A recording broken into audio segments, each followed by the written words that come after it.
Hey guys, VaulSC here, hope that you're having a good week. In this video I'd like to talk about the Infinity N4 meta, the meta game for Infinity.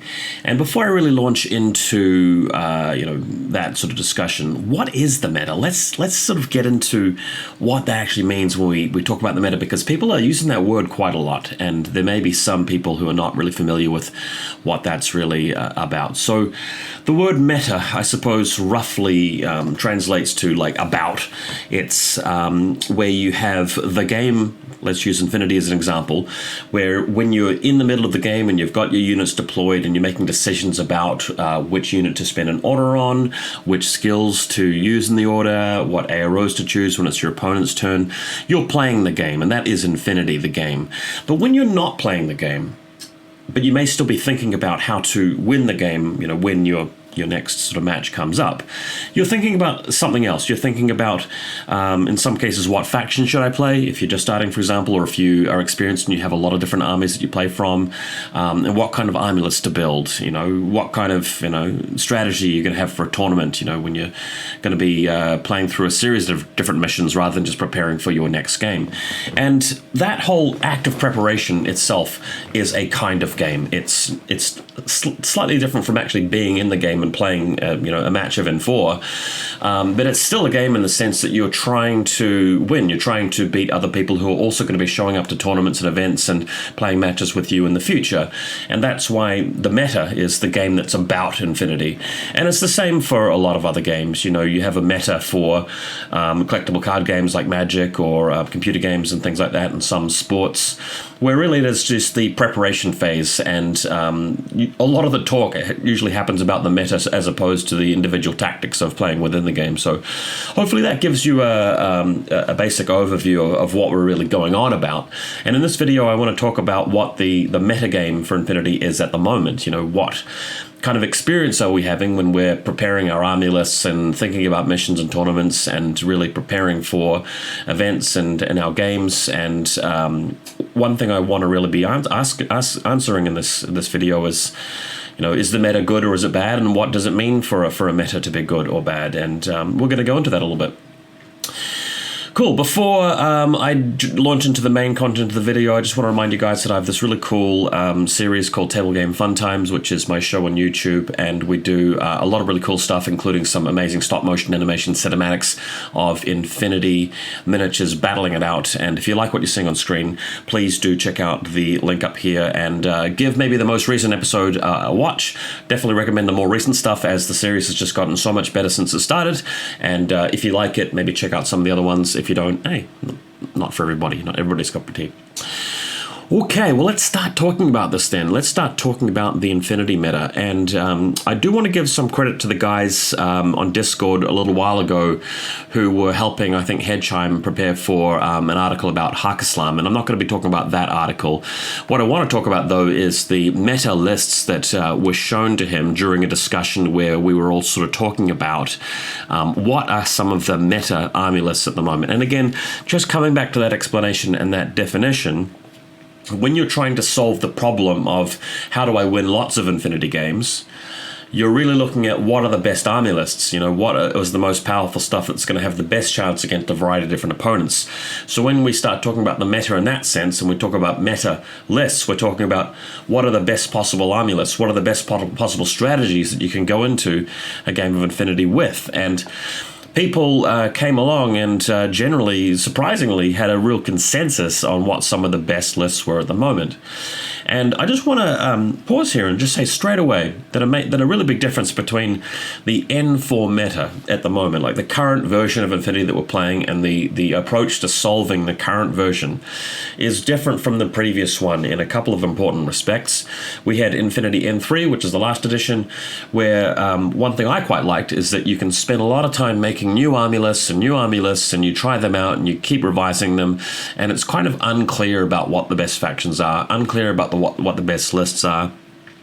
And it's also was a good idea back then to try and surprise your opponent a little bit, because if your opponent knew what you're bringing to the table, they'd be in a better position to counter it.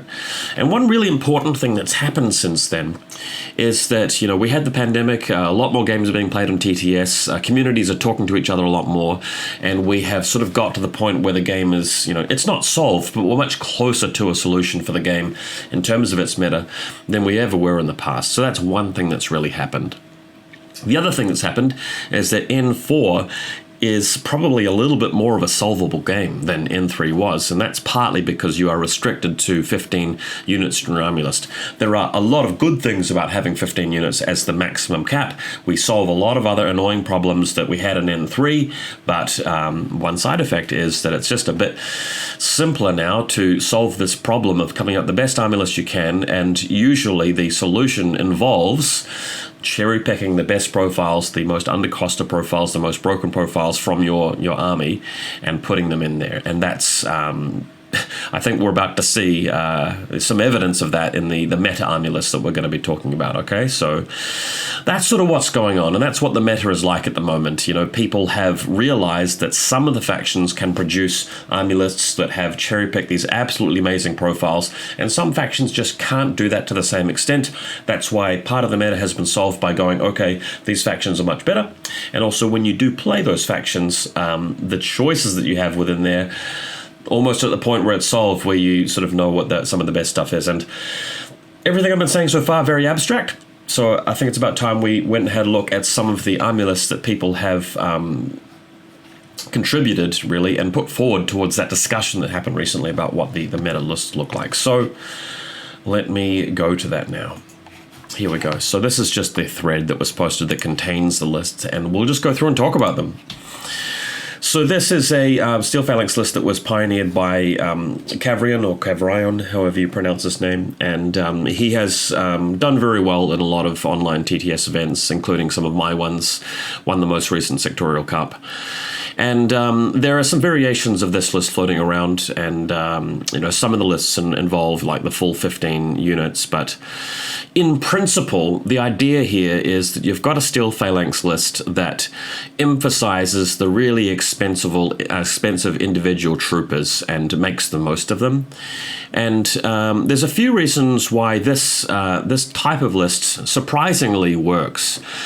Firstly, it's kind of hard to get to grips with. You've got a small pocket of guys that, they're not really spread apart where you just pick away at a few of them at a time. They are usually in a bit of a bundle. And one very important component of this list, or feature of it, I must say, is that you've got Macaon in there who has Eclipse Grenades, and he's in a link team. So if he does want to defend, he can quite easily throw some Eclipse Grenades. And after they go down, and he has a pretty good chance of doing that, burst 2 ARO, hitting on something like 16s, whatever his fizz is. And once that protects the other guys here in the army list, what else can you do but go in and maybe close combat them? And of course, that's not an option because they're all amazing at close combat. More often than not, though, this list wants to go first, and one thing about it that's really powerful here is that you've got Akmon, who for some reason now has tactical awareness, and he can join the link teams, of course, so he can push them up the board with an additional order. And Hector has the Lieutenant +1 order there, and I believe there's somebody in there with NCO. I have to double check that, but I believe that's the principle. So if you're going first, you should have, your opponent's going to remove 2 orders from your pool with the command token, but you should have somewhere around about 11 orders to get over there, approximately. And the idea being that it's quite easy to push from your side of the board to the other, given that if you are up against a really annoying ARO, you can put the Eclipse Grenades down to block it as you're moving forward, or you could simply shoot at it with Phoenix. And, we're talking about a 24-inch gap between deployment zones. That can be crossed, I suppose, with 3 or 4 orders, usually more as you have to get around buildings and things. And then once you're there, you've got maybe another 5 or 6 orders to spend just really bashing a really important part of their army, and then you camp there. And for your opponent to retaliate that, if they've lost their lieutenant or lost some important piece, it's actually really, really hard. I don't recommend people, if they're brand new to the game, to go out and try this, because it does take some ability and some skill. But this is a bit of a meta-shifting sort of list, really, because people have to start thinking about it a bit more when they're going to tournaments. How am I going to sort of deal with this? You know, what approach do I take if I go first? And it has somewhat changed the way that we look at it, especially since, you know, we've got a competent player doing really well with it. So if you want to find out a little bit more about this kind of style, I recommend checking out Cavarayan's YouTube and sort of looking at his videos and his take. He'll go into a lot more detail on that. But my job here really is just to point to the fact that this is actually something which has appeared on the radar. So let's go down to another one, which is, you know, quite close to my heart here. Feel very strongly about it. This is a list that I understand a lot more intimately, because I've been complaining about it for a much longer time, and this sort of list has been known to us for a much longer time in for history. And of course, I often point to the fact that this is the strongest list in the game at the moment for the most powerful faction in the game.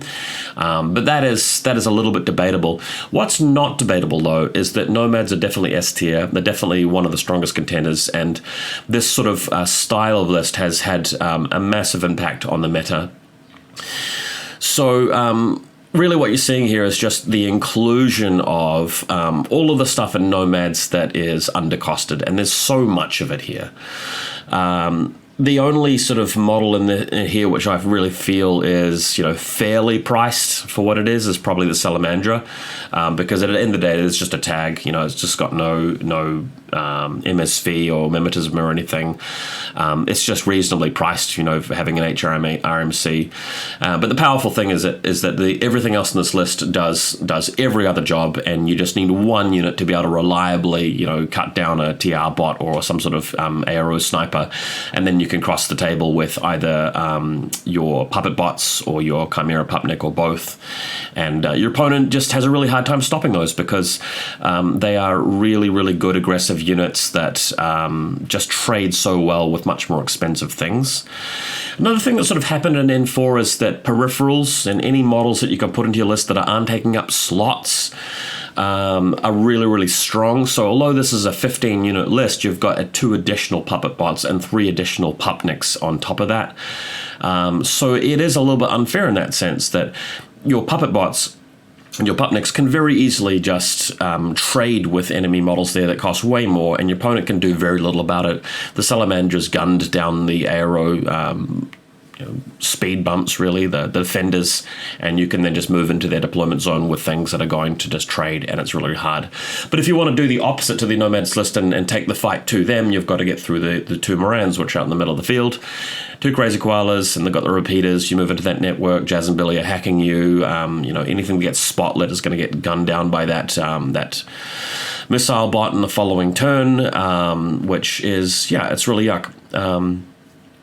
So I've said a lot about this list in this past, and I will continue to do a lot in the future, but it's become a real meta list, and it's the kind of thing where if you're really serious about winning tournaments, you know, it's much easier to do it with a list like this than just some sort of standard Nomad list that doesn't include these overpowered pieces.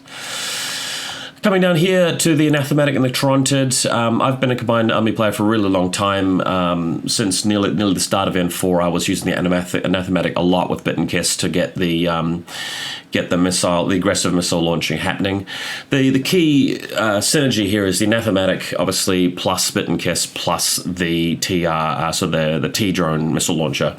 Because the idea is that Bit and Kiss, due to a mistake and due to an incompetent decision from Corvus Belli, Bit can shoot the pitcher once and Kiss can fire it twice because it's a peripheral, so you get 3 shots, allowing you to land the pitcher from a really long way away very efficiently.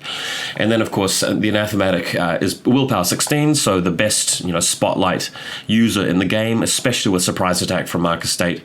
So you can spotlight your target very easily. That could be a tag, it could be their lieutenant, it could be a very important piece, and then your T-drone just blows it up. And there's just so little your opponent can do to stop you, and in some games there's actually nothing your opponent can do to stop that. And that's why this has become, you know, a feared list in the meta. It's the kind of thing where when you're designing your army lists, you're thinking, oh god, what if I come up against this? You know, what do I even do about it? And if you're a combined army player, you should really be thinking about, well, you know, why would I take, you know, lists that can't do this when this is just a much easier way of winning, right? My personal version of this actually had Shishkin and a Q-drone instead of the Torontid. That's my preference way of playing it, but this is also a really strong way of playing it, especially since some tables have much less terrain, and in the long range of things, the Torontid's much better at sort of doing that shooting with the Datarasis putting down the smoke, right? Coming along to the next one, this is one that I haven't personally seen all that much, but I can still appreciate why it's really, really good. You've got Yu Ching just utilizing the best things that it can, and really the combination with the Dao Ying Lieutenant +1 order and the Hack Tao NCO just gives you a lot of orders to spend, and everything else in the list is just really finely tuned, and there's so much within Yu Ching that is just not really a good unit, not really appropriately costed, but this just cherry picks everything that is undercosted. Really gives you more value than you should get from the points. Really cool one here is the Sujian, which has the heavy shotgun. A lot of people will tell you that actually the Spitfire is better because, you know, it's a model that starts in deployment zone. You want to move around, get the advantage of ballistic skill 14, etc., etc. But very experienced and competent players know that the heavy shotgun is better because shotguns are really taking advantage of, not really a loophole, but just an inappropriate advantage that shotguns have in N4, where your opponent does have to declare their ARO before you choose your second shot skill, so you can determine whether they are dodging or shooting back at you before you decide to use template mode or shooting at them directly. So your Sujian is threatening to lay down 3 templates, forcing 3 saves, which is devastating. Or if they are dodging, it's just very easy to win that face-to-face roll by firing at them 3 times at point blank with BS-14 and the shotgun. The Sujian, by the way, also has an exploit, really, where you can be in cat form and you move 8 inches, and then you transmute yourself to the combat form and move a further 4 inches, because you swap back to using the first movement value of that other version of the profile.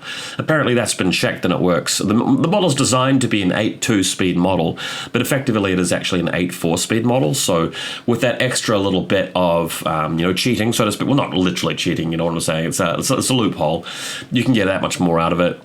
Don't forget too that after you've taken 2 wounds, if you take a further 2 wounds, you should normally die, but if you take those 2 wounds simultaneously, that the NWI and remote presence actually factor together to make it so the Sujian is actually still in NWI, which is it's kind of crazy to me. So yeah, there's that.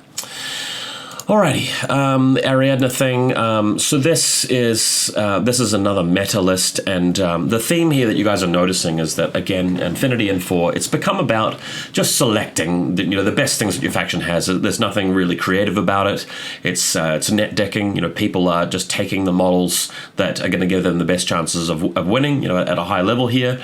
So let's go through it. You have the obvious double bear pod. Bear pods are just ridiculously undercosted for what they're doing. Extremely dangerous. Unknown Ranger, again, provides so many different stats and abilities for a low points cost, meaning you'd never take the Cosmos Soldat, you'd never take any other sort of heavy infantry, Vet Kazakh and stuff. They all stay at home. Unknown Rangers there. Uxie McNeil, because at 27 points you can do extreme amount of damage, and there's very little your opponent can do about it, especially if the bear pods are coming in at the same time. And one of the most obnoxious things of all is the Volkolak here with the missile launcher. New model came out for that, by the way. It was looking pretty cool. But you got the 4 extremely cheap rockets providing you the regular orders, and then the Volkolak sits in the team, and the Volkolak counts as a rocket.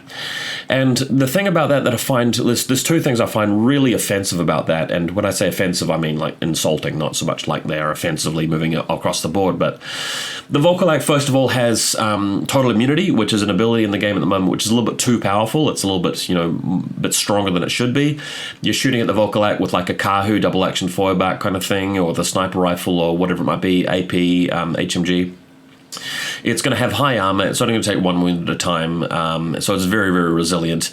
But the other thing is that it's a heavy infantry model, which is in a mixed link, and it's getting the full pure link bonuses from those cheap rockets. And that's something that a while back, Corvus Belli set out to specifically take that out of the game with their fire team rules update. So, for example, people complaining about the Kamau in the Varuna link team, well, that got nerfed, as it should have been. You got the Hideout sniper in a White Company link team, or a I don't know, Invincible Army Link team of Tasanchi, and that got nerfed. You know, it's not getting the +3 Blitzskull anymore. The Tanko missile launcher in the Ikari Kaisotsu Link team, all of those guys got nerfed. So why wouldn't you do the same for the Volkalak? Why would you just let the Volkalak have like an early N4 advantage where it just gets slapped into the cheap Link team, and it's got total immunity? So it's just going to sit there with the missile launcher in an obnoxious way, involves no skill. So somebody has to just shoot it with an HMG and hope that they get lucky and don't die, which is it just seems abusive to me. So that's why you sort of see this kind of cookie cutter list rolled out, and it's a tournament winning list. You know, it's the kind of thing that you are much better off with if you're trying to do as well in a ITS tournament as you can, compared to just some random assortment of other Cosmoflot units, if you know what I mean. So yeah, that it bothers me, as you can tell. So that's that with the meta lists. So let me just come back here and say a few things. What makes a meta good versus a meta being not good in terms of players' enjoyment and interest in the game and the health of a game? So a really good meta is one where you haven't solved the meta, where it's not obvious what army lists to take, what units to put in your army lists, what factions to play. And when I started at Infinity, and during the middle of N3, you know, right up until some of those expansions came out that started adding a lot of overpowered units, there was a period of time where the game just really wasn't solved, and it just really was unclear what factions were good or bad, and that made it so enjoyable to build army lists and to consider playing new factions and expanding your collection. That was so enjoyable. Contrast that with right now, where, don't get me wrong, Infinity is still a good game. You know, I still recommend playing it. I play it myself. I encourage new players to get into it. Corvus Belli is improving the game a little bit, so, you know, there's reason to be optimistic, but we do have to sort of speak up a little bit and bring that warning out that, well, at the moment, you know, it's just a little bit too obvious that some of those lists we just talked about are much stronger than other lists that you can play in the meta. It's not that you can't win with O12 or military orders or, I don't know, Tunguska or things like that. Of course, you can do well with other factions and other lists, and the game does involve a lot of luck as well, and it depends, you know, which players show up to tournaments. There's a lot of different factors, and please do check out my other video on my channel about ITS, you know, tournament analysis. But it really does feel, though, that in terms of competitive play, the enjoyment that at least I get out of trying to solve the game and understand the game and you know, build lists which are creative and have like a new strategy and a new way of trying to beat my opponents, that is kind of subdued at the moment, because when I show up to Army 7 and I build my army list, I do keep reverting back to the same, you know, lists with same sort of units which go into them, and there's a bunch of factions which I could never really consider playing at a tournament because it would just be embarrassingly bad, really, just to go up against other people who probably would show up with, you know, some of the lists that we just talked about, and that can be a bit of a negative kind of feeling. I want to round this video out by just talking about our last few units, which I feel like are meta-breaking to some extent. And when I say meta-breaking, it's not necessarily the fact that they're overpowered. I mean, I think that the units I'm about to talk about are overpowered, some of them at least. But what makes a unit meta-breaking is where it has too much influence on what possible strategies are available for your opponent and viable for your opponent. Like if there was an Infinity unit that meant, you know, there are a whole bunch of army lists that your opponent, you know, just isn't really going to take anymore, just in case they come up against that unit. That's when we're all sort of feeling like the game isn't as good as it could be. All right, so let's just jump back into Army Builder and have a look at a few. So I think this one here is one of the main ones I want to talk about, and that is the new Agema Marksman missile launcher. And what I find is quite egregious about this is that the Agema player can just hold it in hidden deployment until it's ready to shoot. And you wait for a really good opportunity, and it's even more powerful against link teams than something like an Octofer missile launcher, which was already quite a powerful unit. And that's because your opponent can't really defend against it with smoke and predict it and block off a fire lane with smoke.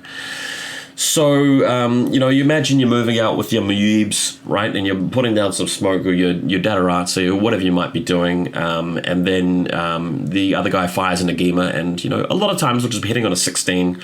And if they hit, they'll be collecting everything within the blast. And, you know, 3 armor saves for every model touched by that. Which makes it extremely strong in that particular situation. I think for 31 points, 1.5 SWC, it's not like a particularly broken or overpowered unit. It's just that it means that if I'm showing up to a tournament, I'm not really wanting to play something like Invincible Army with a bunch of Zuyongs.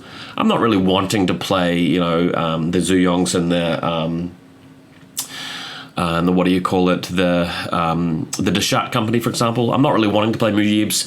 Realistically, I'm not really wanting to play pretty much any kind of offensive link team that can just move out, because it's just too easy for my opponent to blow them up with a Nagima Marksman. So there's that. There are a lot of other units which can do fine against Nagima, like Polaris Bearpods laugh at this thing. Obviously, if you've got Albedo, you can do pretty well. But I just don't think it's fair to have that combination of hidden deployment and MSV2 and the missile launcher. I feel like this would have been a better unit development if hidden deployment was only on one of the other profiles and not the one with the missile. And I know that Corvus Belli put out Blackhorn recently, and they wanted to make this unit relevant again, and people weren't using it or taking it. So it's good that they improved it. It's good that they gave it abilities, but I just felt like they weren't very careful about how they did that and weren't very considerate about how they did that. Even if you gave it camouflage with one use instead of hidden deployment, that would be okay too, because then you can predict it and see where it's going to be and make sure that you don't just move your link team or lieutenant or whatever might be in front of it and just get blown up. Half the time. Okay, so this is the kind of unit design really which hurts the meta. It makes the meta less interesting is what I mean by that. Going to a few units we've talked about before on the channel, I'll just quickly briefly mention them. The Liberto Mine Layer, this hurts the meta in my view, just for one very simple reason, and that's that it just makes Infinity the game a bit more boring, because most factions that have access to the guy just put him in there anyway, because for 8 points you just get so much value out of the mine and the ability for him to dodge and being dogged and aggressively trading with something for a shotgun. You always see this guy in vanilla lists that can take it, and it just, instead of coming to the party and sort of thinking about how could I invent this really cool 15 unit list, it's more like a 14 unit list you're going into it, because you've already just put the Liberto in there. So yeah, it's not healthy for the meta.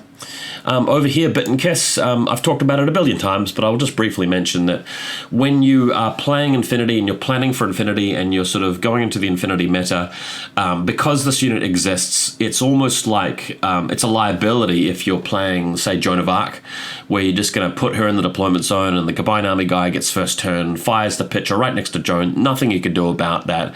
Joan gets hit by Oblivion, so you're lost a lieutenant first turn, and if you have a tag nearby, which you often do, it could get hacked, or missiles start landing on important units, and just nothing you can do about it, because the Anathematic's going to be very, very good at hitting the Oblivion or the Spotlight, and because the Repeater is, just something which targets the ground, bang, you're dead. And if you're trying to put up AROs like snipers and missile launchers and stuff, well, the Carontid's just going to be, you're standing in the smoke cloud and shooting at them until the way is clear for Bit and Kiss to put the Repeater down. So yeah, I personally feel that it's not a problem with the missile launcher itself. It's a problem with the range of the of the pitches, and the fact that this unit can lob 3 of them at a time. I feel like it should be more like, okay, max range of a pitcher is like 16 inches, and there's no unit in the game that could ever fire more than 1 burst, even in a link team. Just make it a type of weapon that only just drops 1 of them, and then the meta will actually be a lot healthier as a result.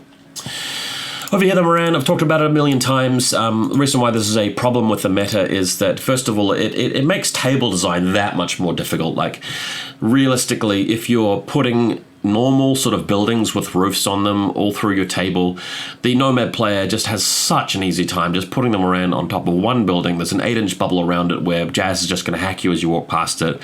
There's a koala there as well. And anything that just comes near to it just gets hit by Spotlight. Unless they shake that off, they get a missile landing on their head, which is not really fair.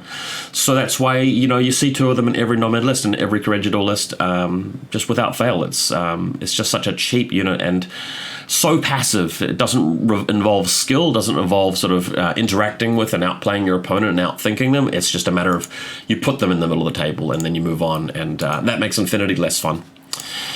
Over here, I thought I'd just come out with a bit of a curveball here and throw in a unit that I don't really talk about very much, and just give you an example of something which doesn't really actually show up in the meta very much, and I don't think this unit actually really does break the meta very much, but one negative thing about it is that I guess it highlights the point that shotguns are a little bit too powerful when you can get into a position that your opponent can't really stop you from getting into. So what we sometimes see with Toha is that you can take this guy and you can put a Symbiote on him and a Symbio Bomb, and you can use a impersonation deployment ability to come out next to the enemy's deployment zone. You can move, and then they discover you, and then you can spin a new order, and you can move into range, use your shotgun, and then they shoot back at you as you're doing that, but you don't die because you've got a Symbiote and you've got symbiote armor, so you move again. And they're just taking shotgun hit after shotgun hit after shotgun hit. And for 31 points, it's just very easy for this guy to trade into like an entire link team and pick off your lieutenant and something else important. And it's actually quite possible and viable and realistic for him to actually survive and go back into a impersonation state and just be in a spot where he's dropped a mine or something and you've got to spend orders going after him, when you may have actually lost your lieutenant and can't even do that. So when you've got something like this in the meta, again, I mean, there's just a lot of stuff which is just so vulnerable to a unit like that that really shouldn't be. Infinity should be a game where you're spending a bit more time, actually reacting to your opponent. Hopefully for you guys this was a insightful look at what Infinity meta is at the moment, and again, I know that I sound negative. I know that I am negative about a lot of things with Infinity. I'm like an elitist snob when it comes to Infinity commentary, and some of you guys like that. It's okay to be optimistic. Infinity is a game that is a lot better than a lot of other tabletop war games, and Corvus Belli, although they sometimes show incompetence, they've also shown some ability to develop the game. We have seen some nerfs and some improvements in recent times. We continue to see some pretty good miniatures coming out as well, so don't lose hope completely. I think that the game does still have some promise, but what I want to say finally is I think it's a good idea for you guys to keep an open mind to people in the community who are, coming up with tournaments and alternative game ideas where custom rules are being introduced, custom missions are coming out which start to address some of the meta problems. And if we just play rules as written, pure ITS all the time, we're going to start to get more and more tired of some of these problems with the meta. But if we ourselves take the opportunity to do what we can to make the game better and more interesting for ourselves, I think that's genuinely a good thing. And it's not just about me and my events that I do. Other people are trying their own things as well. So just keep an eye out on Discord for that kind of stuff. And when you see it, take a look at it and check it out and engage with it. And I think that we can make the best of what we've got, really, with this game. All right, guys. Well, thanks for watching. That's it for me.